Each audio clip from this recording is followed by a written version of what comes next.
What's up, gamers? DreamcastGuy here with the very amazing SpawnWave. Very amazing. I'm sure you've seen the Spawncast many times over the last year as this gentleman's completely blown up.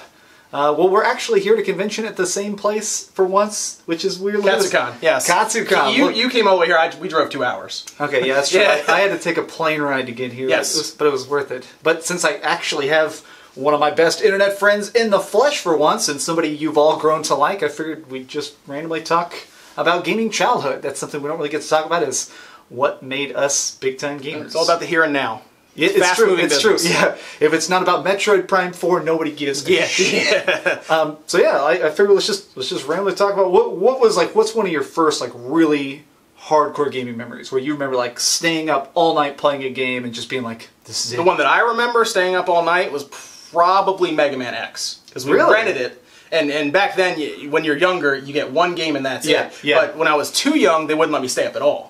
But Mega Man X, they would get it if my homework was done and I didn't get like an F on my spelling test. I was allowed to just stay up and play it. So we go to our family, like, you know, it was, I can't remember what it was called. It was like the Game Exchange, or, you know, video game rental place. Go there, you pick out Mega Man X. I think I read it like 4 times, but I stayed up all night. It was like Saturday, it was like Friday night to Saturday night, and then Sunday it has to go back.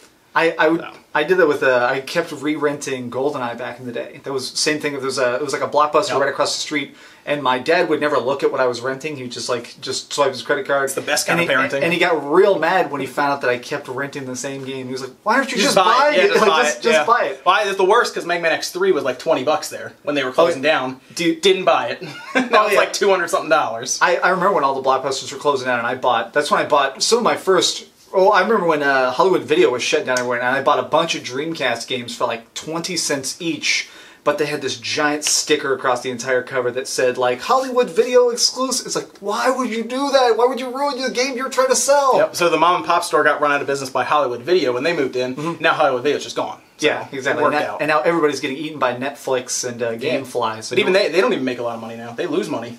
GameFly or Netflix? Oh yeah, Netflix. Well, yeah, and that's what's weird. But before we get too much into Netflix talk, I think weirdly the first game I ever remember staying up 24 hours, or the first game I remember playing all night was weirdly Time Crisis. On the original, we got the light gun. I remember my friend had this really tiny tube TV in his back room, and we went over. It was like, all right, Bradley's got this amazing new game where you actually use a gun. Do you guys do co-op the whole time? No, you only had one gun. Literally, as soon as it came out, and I remember we literally stayed up all. It was the only time I remember like shooting it. It was like reload, and literally seeing the sun coming up and be like, "This is the future of video games." Did you have any memories from like the Super Nintendo or Nintendo doing that, or was it mostly starting on like the 64 and PlayStation? because I felt like I was really into playing the Super Nintendo, but I didn't have a ton of games. So most of what I played were like the decent wrestling games and Aladdin and stuff, like the games that everybody played. But for some reason, my parents really strictly controlled all my gaming up until about Nintendo 64. I mean, that's probably a good thing, to be honest. Yeah, that's not a bad thing. Game Boy, I was really big into. I remember I got in trouble with my parents once because we were doing a trip to down through Austin. My parents were like, "We're going to see all the big major landmarks of Austin and show you like Texas history," and Pokemon Yellow had just come out. Oh yes, you didn't see anything. You just saw Pokemon. I still have this really great memory of we went there. It was like 8-hour drive down there. We spent all day at this thing, like doing like a car tour of Austin. And I was secretly playing it the whole time in the backseat. My parents kept yelling at me. And then at the end, on the way back with the battery dying, I remember we were driving back and I was literally using the headlights of the car behind us in traffic to keep playing, like, because I didn't have the light at the time, and just being like, no. When the Game Boy came out, that was the problem, because then you could like get the covers like over you and get that little terrible light that you plug in. The worm light, Yeah, parents hated that.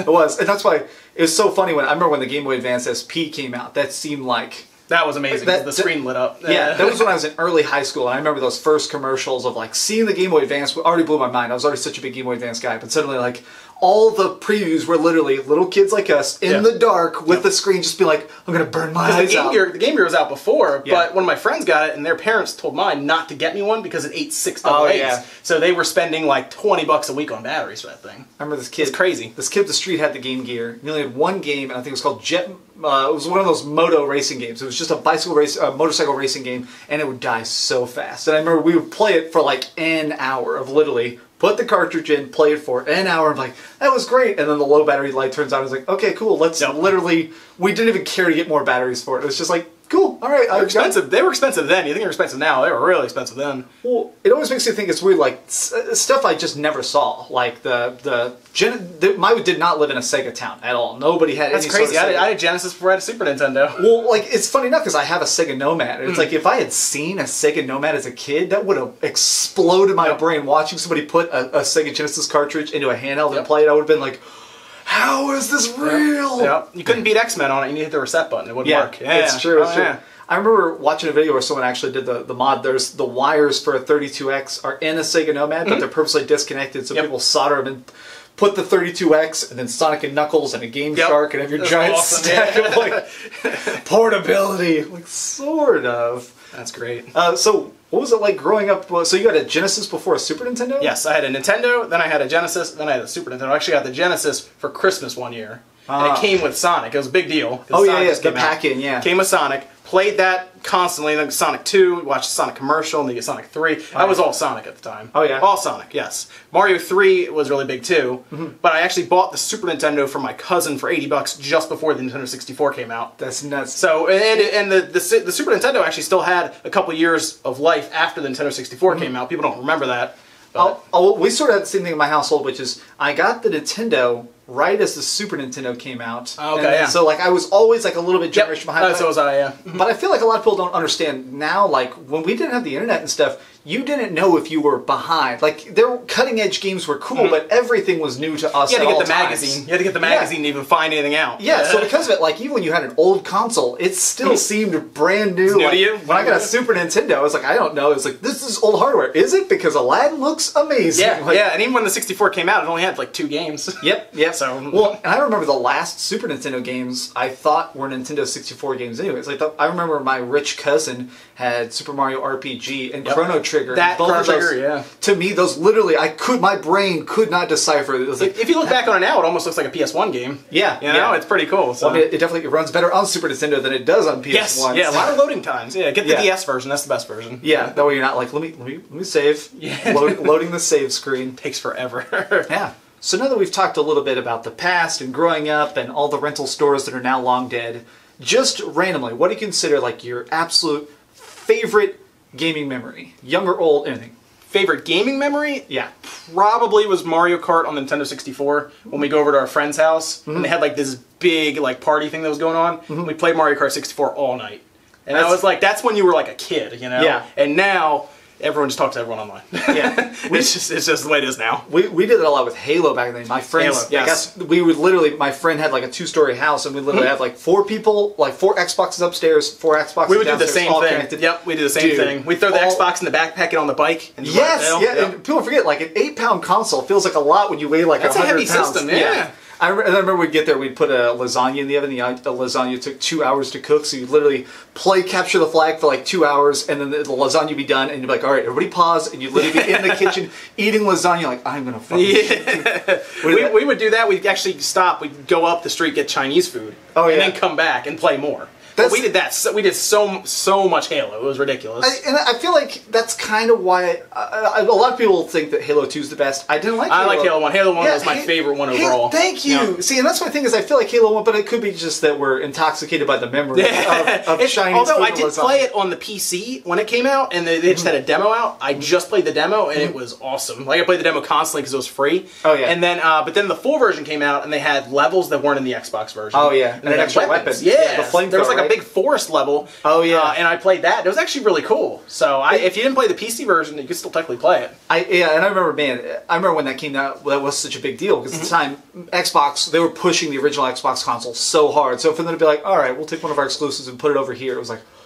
So I'm not talking about. I think my favorite gaming memory, as cheesy as it is, was when Aerith died in Final Fantasy VII. Me and my friend Nick were just playing it and playing it and playing it. We just like his older brother was like, I didn't play it yet, man. Oh, come on now.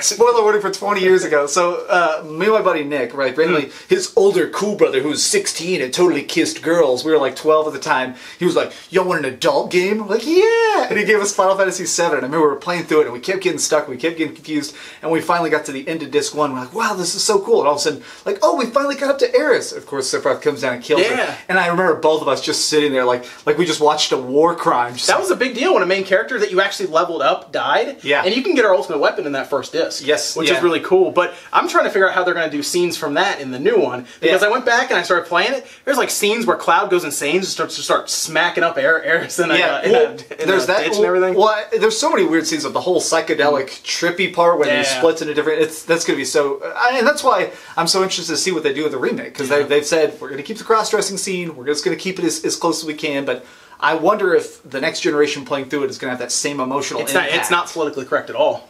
Yeah. So I don't know if they're going to do it. Yeah. Oh, it's going to be a mature rated game. It is, but man, I'm just still... I hope they don't screw it up. I think it's like... Remakes, we're kind of in the age of the remake of like, all right, let's just get the best games that people grew up with, and now they're like late 20s, early 30s, we can just sell them the exact same thing again with shiny new graphics, and it's sad. Who knows how well it'll come out on the PlayStation 5. All right, well, this has been a random extended talk with SpawnWave and DreamcastGuy. DreamcastGuy. Yeah, Yep. I don't know. And, so hopefully we can do more of these when I'm at random conventions with other YouTubers. Yes, but, go to more conventions and you'll see a lot of people. Yes. Exactly. That's my problem. So everybody keeps telling me to go to too many games. That's a good one. John's been telling me how like, the whole time I'm here, John and Evan are incredibly awesome dudes behind the camera.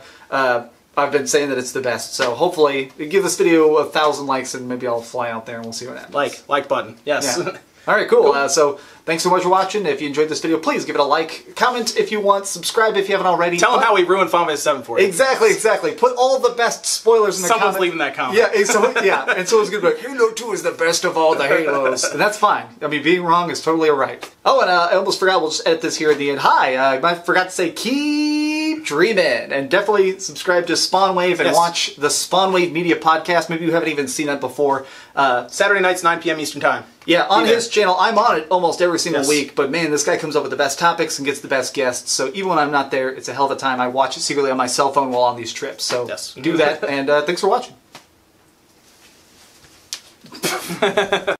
Oh, hi. I'm just working on the next video. If you want to see what it is, go ahead and click this button and you can subscribe.